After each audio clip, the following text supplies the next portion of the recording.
பாபு அப்படின்னு ஒரு திறமையான திருடன் ஒருவன் வாழ்ந்துட்டு வந்தான். அவன் பெரிய பெரிய செல்வந்தர்கள், பெரிய பெரிய அதிகாரிகள் வீட்டுல எல்லாம் போய் நகை பணம் எல்லாத்தையும் ரொம்பவே சுலபமா திருடிட்டு வருவான். திருடுறதுதான் அவனோட தொழிலாவே இருந்துச்சு. என்னங்க நம்ம பீரோல இருந்த நகை பணம் எல்லாம் காணோங்க, யாரோ திருடிட்டு போயிட்டாங்க. என்னம்மா சொல்ற? நல்லா தேடுறியா? வேற எங்கேயாவது மறந்து வச்சிருக்கிறியான்னு பாத்தியாமா? வீடு ஃபுல்லா நல்லா தேடி பாருமா. வேற எங்கேயாவது மறந்து வச்சிருப்ப, நல்லா பாத்தியா? நல்லா தேடிட்டேங்க, நகையும் பணமும் காணோங்க, யாரோ திருடிட்டு போயிட்டாங்க. இந்த ஊர்ல யாரு நகை பணமும் எனக்கு தெரியாம நீங்க வைக்கவே முடியாது. நான் தான் இந்த ஊர்லயே பணக்காரனா இருக்கணும். என்னை விட அதிகமான பணமும் நகையும் யாருக்கிட்டே இருக்கவே கூட. எனக்கு தெரியாம இந்த ஊர்ல யாராலையும் நகையும் பணமும் வைக்கவே முடியாது. நான் தான் மிகப்பெரிய திருடன். எல்லாரும் எனக்கு தான் பயப்படணும். யாராலையும் என்னை எதுவும் செய்ய முடியாது. அவனை யாராலையுமே பிடிக்கவே முடியாது.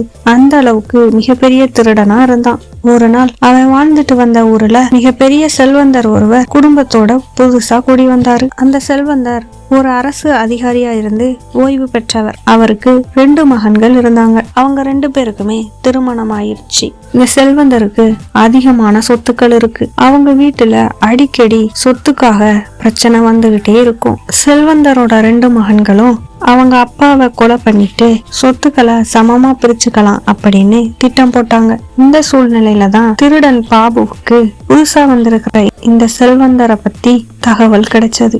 உடனே பாபு, என்ன, எனக்கு தெரியாம இந்த ஊருக்கு புதுசா ஒரு செல்வந்தர் வந்திருக்கிறானா? ஏதோ அவர் பெரிய அரசு அதிகாரியாமே. அவர் எவ்வளவு பெரிய ஆளா இருந்தாலும் பரவாயில்ல, இன்னைக்கு நைட்டு நான் அவனோட வீட்டுல போய் திருட போறேன். அவன் எவ்வளவு பெரிய ஆளா இருந்தா எனக்கு என்ன, யாருமே என்னை எதுவுமே செய்ய முடியாது அப்படின்னு சொல்லி தனக்குள்ள யோசனை பண்ணிட்டு இருந்தான் பாபு. அன்னைக்கு இரவு அவன் திட்டமிட்டபடியே அந்த செல்வந்தர் வீட்டுல திருடுறதுக்காக கிளம்பினான். நேரம் 12 மணிக்கு மேல ஆயிருச்சு. இந்த டைம் போனாதான் கரெக்டா இருக்கும்.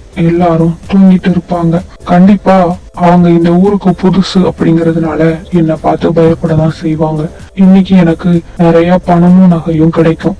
போய் அங்க இருக்கிற எல்லா பணத்தையும் நான் திருடிட்டு வந்துடுறேன் அப்படின்னு சொல்லிட்டு திருடுறதுக்காக செல்வந்தரோட வீட்டுக்கு போனான். எந்த ஒரு சத்தமுமே இல்லாம ரொம்பவே அமைதியா செல்வந்தரோட வீட்டுக்குள்ள போனான் பாபு. அங்க செல்வந்தர் கட்டில படுத்திருந்தார். எப்படியும் செல்வந்தர் தூங்கி இருப்பாரு அப்படின்னு நினைச்சு பாபு அவரை திரும்பி பார்க்கும் பொழுது அவரு தூங்காம முழிச்சிட்டு இருந்தாரு. இதை பார்த்த பாபு, டைம் ரொம்ப ஆச்சு, கண்டிப்பா எல்லாரும் தூங்கி இருப்பாங்கன்னு நினைச்சா இவரு தூங்காம முழிச்சிட்டு இருக்கிறாரு. இவரு உண்மையிலே தூங்கலையா, இல்ல நம்மளோட கண்ணுக்கு தான் அப்படி தெரியுதா அப்படின்னு சொல்லி யோசிச்சுட்டு இருந்தான். பாபுவை பார்த்த செல்வந்தர் பாபு கிட்ட, எனக்கு தெரியும் நீ இங்க வருவேன். நீ திருட வரல, நீ என்ன காப்பாத்ததான் வந்திருக்கிற அப்படின்னு சொன்னாரு. இதை கேட்ட பாபு ரொம்பவே அதிர்ச்சி ஆயிட்டான். உடனே பாபு, என்ன இவரு இப்படி சொல்றாரு? நான் எதுக்காக இவரை காப்பாத்த வரணும்? இவரோட வீட்டுல தானே இவர் இருக்கிறாரு, அப்புறம் ஏன் இவரை காப்பாத்தணும் அப்படின்னு சொல்லி யோசிச்சுட்டு இருந்தான் பாபு. உடனே செல்வந்தர், தம்பி, நான் ஒரு ஓய்வு பெற்ற அரசு அதிகாரி. எனக்கு நிறைய சொத்துக்கள் இருக்கு. எனக்கு 2 மகன்கள் இருக்கிறாங்க. அவங்க 2 பேருமே சொத்துக்காக என்ன கொலை பண்ணிட்டு சொத்தை பிரிச்சுக்கலாம் அப்படின்னு சொல்லி திட்டம் போட்டிருந்தாங்க. இன்னைக்கு இரவுதான் என்ன கொலை பண்றதா திட்டம் போட்டிருந்தாங்க. யாராவது என்ன காப்பாற்ற வருவாங்களான்னு சொல்லி இயக்கத்தோட காத்துக்கிட்டு இருந்தேன். நீ வந்ததும் எனக்கு ரொம்பவே சந்தோஷமா ஆயிடுச்சு. நீ என்னோட உயிரை காப்பாத்ததான் வந்திருக்கேன்னு சொல்லி நான் ரொம்பவே சந்தோஷப்படுறேன். இதை கேட்ட பாபு ரொம்பவே வருத்தப்பட்டான். அவன் திருடுறதுக்காக வந்ததை மறந்து செல்வந்தரை எப்படியாவது அந்த இடத்துல இருந்து காப்பாத்தணும் அப்படின்னு சொல்லி அவரை வெளியில அழைச்சிட்டு போனான்.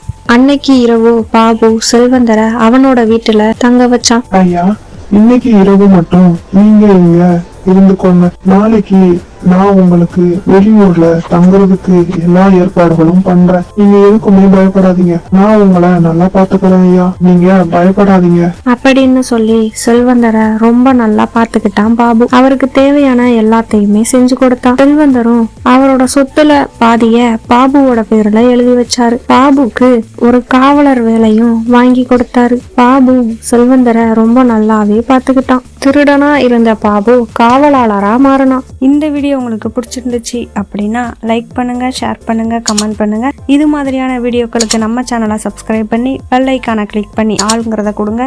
அப்பதான் நம்ம போடுற வீடியோஸ் எல்லாமே உங்களுக்கு உடனே நோட்டிஃபிகேஷன்ல வரும். நெக்ஸ்ட் வீடியோவில் பார்க்கலாம். தேங்க்யூ, பாய்.